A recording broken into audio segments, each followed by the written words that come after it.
Hello and welcome to what's going to be a short-ish vlog about astrophotography. My name is Oscar, I am the Equipment and Observations Officer for Astrosoc, and I'm out tonight to sort of give you a rundown of what exactly goes on, what I do, my workflow, and show you a bit how it works. So it is currently just coming up to 9 PM, the stars are coming out, and we're going to go and get set up. So, first bit of setting up, I've taken the mount and positioned it with the north arm here facing north.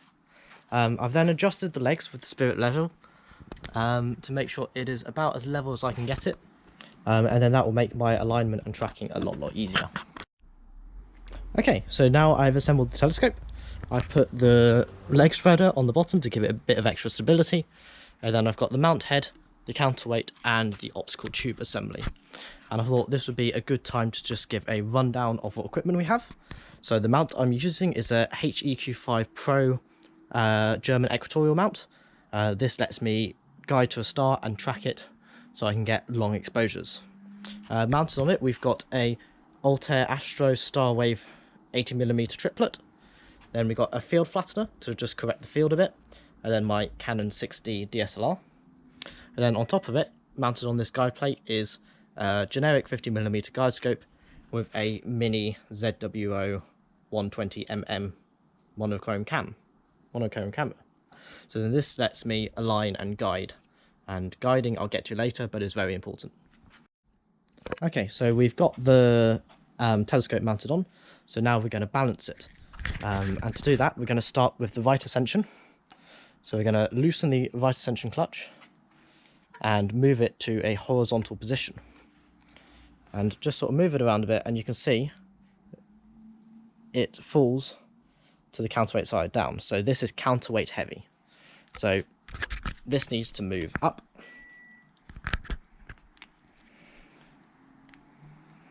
So now I've moved it up a bit, I'm going to give it another wiggle. And you can see it's staying pretty much where I leave it, which is good. So that is balanced. So then we're going to lock that switch again. Now we're going to change the balance the declination. So unlock that, move the telescope, and you can see that's not really moving. It's balanced already, so I don't really need to do anything with that. Now we can get plugged in and start aligning. Okay, so telescope is all set up. Things are plugged in. I've removed the lens cap from the guide scope, and I've plugged in the guide camera to my laptop. And now we're going to polar align. So polar aligning is making sure the telescope is pointed at the North Star, which is just up there. I don't know if the GoPro can pick it out. And to do that, you would use traditionally the polar scope, which is here. There's a tiny little telescope in there. But this is the modern age, and we have technology which makes our lives much easier, so I'm going to do that instead. So the program I'm using is called SharpCap. It has a very handy feature called Polar Alignment Tool, and that's what I'm going to do. So I'm going to connect the camera, and that's this one, ZWO Mini. And as soon as it's connected, I'm going to turn up my light. It's going to start taking captures. And that is way too much. There you go. So if I turn the exposure down, you can see it's capturing some stars. Turn the gain down a little bit as well. So you can see it's getting some stars. So we're going to polar line. So we're going to tool polar line.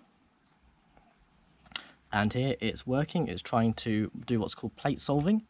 So it's looking at the stars and working out where they are. And there you go. It's plate solved. It worked out exactly where it's pointing. And now it wants me to rotate the right ascension axis. So I'm going to press next. And look back at the telescope. I'm going to undo this clutch and rotate the right ascension axis by about 90 degrees. And then lock that again. I'm going to go back to the laptop. So it needs to solve again. And it's not finding much, so we're going to up the exposure a bit. So I upped the exposure, and now it's managed to plate solve. So now it's telling me that's the error on what it should be, and it's pretty poor at the moment. So I'm going to press next again and adjust. So the up is fine, but it wants me to move it a bit left. So then I'm going to turn back to the oscilloscope, and these are the Alt-Az screws, and I can never remember which one's which, so we're going to find out. So I did that one, and now it's saying... Okay, so after a bit of going around turning off lights in the house, I've managed to get it working. We are now at excellent polar alignment. We've got it within about 0.1 of an arc second, which is perfect. And just to go over how I did that, these screws move it left and right, these bolts move it up and down, and that lets me change it so it's aligned perfectly to the North Star. Okay, so I've now got everything connected up, all plugged in and connected to the laptop, and on the laptop we are running Nina, which is nighttime imaging in astronomy, and this is the main way I guide all of my processes when I'm imaging. So to start with, we need to focus, so we're going to slew to a target called Alcade, or Alcade. I've never had to read it aloud before. Alcade, which is in the Cassiopeia constellation. And this is a big bright star to help me focus the telescope. So we're just going to click slew. And the telescope is going to go in completely the wrong direction.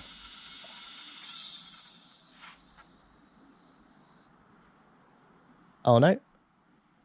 Am I an idiot? Possibly. Let me check. So we've slewed it to the star called Alcade, which is in the Ursa Major constellation over there, which the GoPro probably can't pick out. And now we're going to focus the telescope. Okay, so I've done a rough focus with the focuser here, and you can see I've got the star in the live view of the camera. And that would be good enough. The focus I've got now would be good enough for visual, but for astrophotography you need a really good focus. So we're going to use something called a Batonov mask. And that's this. Essentially what it does is produces diffraction spikes, which lets you focus it much more easily. So we're just going to put this on the end of the telescope.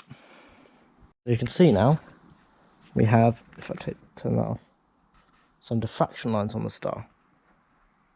So we're just going to, I've got a fine-tuned knob here. I'm just going to change that so that that's right in focus. And there you go, that's focusing done. Okay, so now that we're all focused, the next thing to do is plate solve. So plate solve is a method of finer alignment where we take a picture of the point of the sky, and then a software looks at all the stars it can see and compares that to a database that works out exactly where it's pointed, and then makes corrections so that it's pointed where it should be pointed. So we're going to do that now. So we're going to slew again to the same star we were looking at before, and that's just going to move a bit. All done. I'm going to turn my head torch off so that stuff actually works. I'm going to go onto the plate solving tab. Yep, these are all fine. So we're going to take a 6-second exposure at 1600 ISO, and we're just going to press go. Now that's capturing that image, exposing 4 out of 6, 5 out of 6, 6 out of 6, downloading. And now it's going to prepare the exposure, it's going to debayer it, it's going to stretch it, and it's going to try and compare what it looks like. And there you go. So it's found out where it's pointed successfully. So we've got a success here.